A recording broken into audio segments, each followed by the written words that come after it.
Un hombre dijo una vez: aunque todos te abandonen, yo nunca te abandonaré. Pero esa misma noche dijo 3 veces: no lo conozco.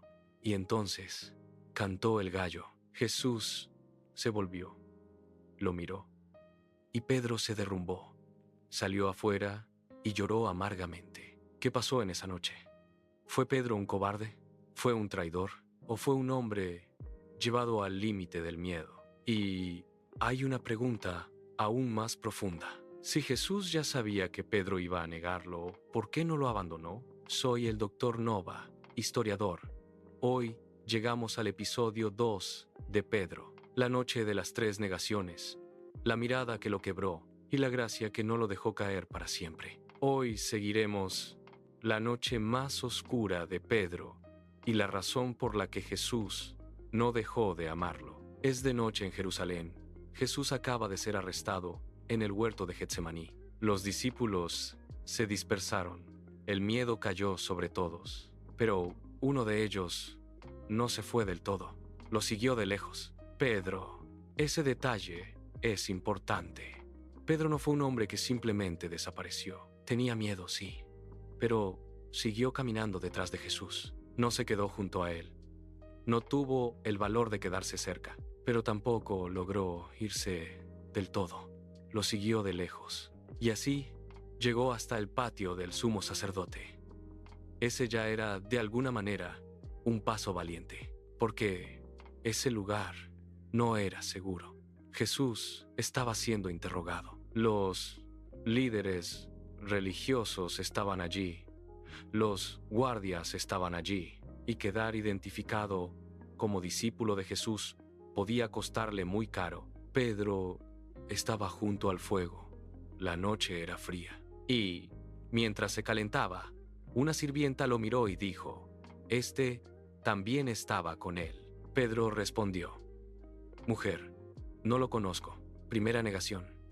Poco después, otro hombre dijo: «Tú también eres uno de ellos». Pedro respondió: «Hombre, no lo soy». Segunda negación. Y más tarde, otro insistió: «Seguro que este también estaba con él, porque también es Galileo». Y Pedro respondió con más fuerza: «No sé de quién hablas». Tercera negación.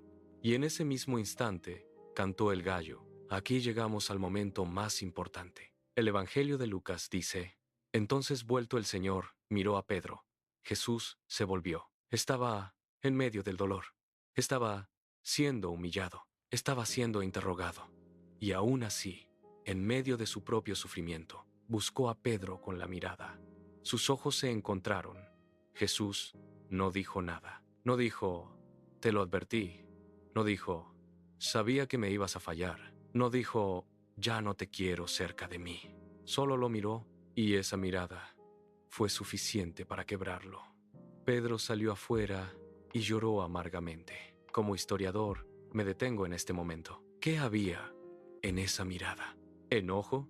¿Decepción? ¿Rechazo? Muchos teólogos ven aquí algo mucho más profundo: amor en medio del sufrimiento. Jesús no estaba mirando a Pedro para destruirlo.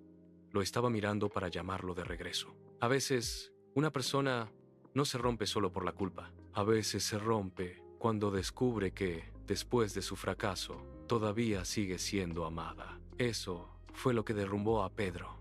No la ira de Jesús, sino su amor. Ahora debemos hacer una pregunta difícil. ¿Por qué negó Pedro? ¿Era simplemente un cobarde? Si miramos la escena de cerca, la respuesta no es tan simple. Solo unas horas antes, Pedro había sacado una espada y cortó la oreja del siervo del sumo sacerdote. Es decir, Pedro no era un hombre sin valor. Era impulsivo, era intenso, era capaz de actuar, era capaz de arriesgarse. Entonces, ¿por qué se vino abajo ante las palabras de una sirvienta? La respuesta está, en parte, en el contexto histórico. Jerusalén, durante la Pascua, era una ciudad bajo alta tensión. Había vigilancia romana, había presión religiosa, había miedo político, y Jesús ya había sido arrestado. Ser identificado como seguidor suyo podía significar arresto, castigo e incluso la muerte. Pedro estaba bajo una presión extrema.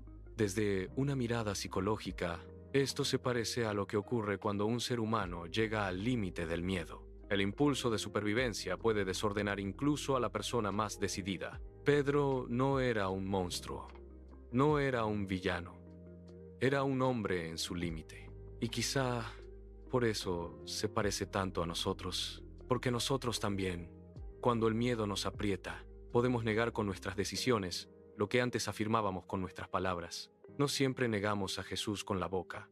A veces lo negamos con el silencio, con la cobardía, con la distancia, con el intento de protegernos a nosotros mismos. La noche de Pedro no fue solo la noche de un apóstol. Fue la noche en que quedó al descubierto la fragilidad humana. Pero aquí está la verdad más profunda de esta historia. Jesús ya lo sabía. Antes de aquella noche, durante la última cena, Jesús le dijo: Simón, Simón, Satanás os ha pedido para zarandearos como a trigo, pero yo he rogado por ti, para que tu fe no falte. Estas palabras son impresionantes. Jesús no descubrió la caída de Pedro después de que ocurriera. Ya la conocía. Sabía que Pedro iba a fallar, y aún así no lo rechazó. No lo sacó del grupo. No lo humilló delante de los demás. No lo descartó. Al contrario, oró por él antes de que cayera. Esto es gracia. Ajá, amor que comienza antes del fracaso. Intercesión que ya está obrando antes de que la persona se derrumbe. Y Jesús no terminó allí. También le dijo: y tú, una vez vuelto, fortalece a tus hermanos. Eso es extraordinario. Jesús no solo vio la caída de Pedro, también vio su regreso. No solo vio su noche, también vio su mañana. No solo vio su negación, también vio su futura restauración. Y no solo vio restauración, vio misión. Después del fracaso, todavía habría propósito. Después de las lágrimas, todavía habría llamado. Eso es la profundidad de la gracia. Jesús vio al apóstol restaurado incluso cuando Pedro todavía estaba a punto de caer. Y después de la resurrección, Jesús volvió a buscar a Pedro. El escenario cambia. Ya no estamos en Jerusalén. Ya no estamos en el patio del sumo sacerdote. Ahora estamos a orillas del lago de Galilea, el lugar del primer llamado, el lugar de las redes, el lugar de la memoria. Y allí había una fogata encendida. En el texto original, la palabra usada para esa fogata es la misma que aparece en la escena de la negación. No parece casualidad.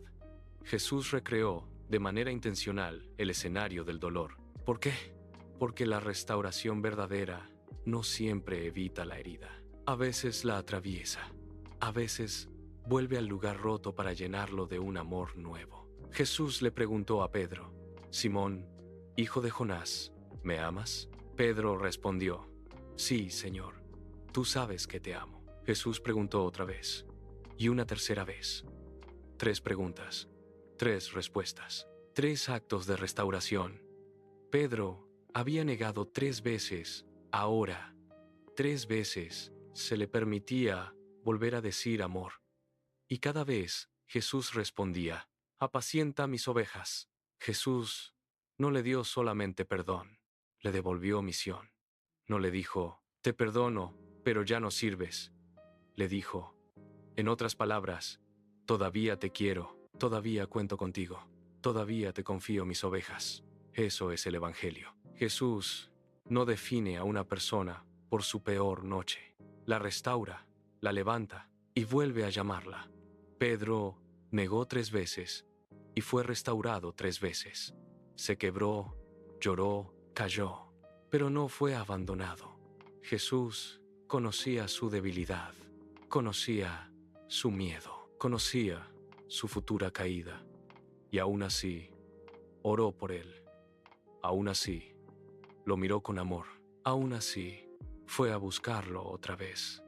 Por eso, cuando canta el gallo, no siempre es el final. A veces es el comienzo del quebranto que prepara la restauración. Si hoy usted siente que está en la noche de Pedro, recuerde esto: Jesús todavía mira con amor.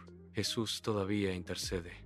Jesús todavía llama de nuevo. Si este mensaje tocó su corazón, suscríbase al canal y compártalo con alguien que necesite recordar que la gracia de Jesús es más profunda que nuestro fracaso. Y déjeme en los comentarios, ¿hay un área de su vida donde usted también anhela restauración? El próximo sábado seguiremos con el episodio especial, cómo el hombre que se derrumbó de miedo se convirtió en el predicador de Pentecostés. Soy el Dr. Nova. Hasta la próxima.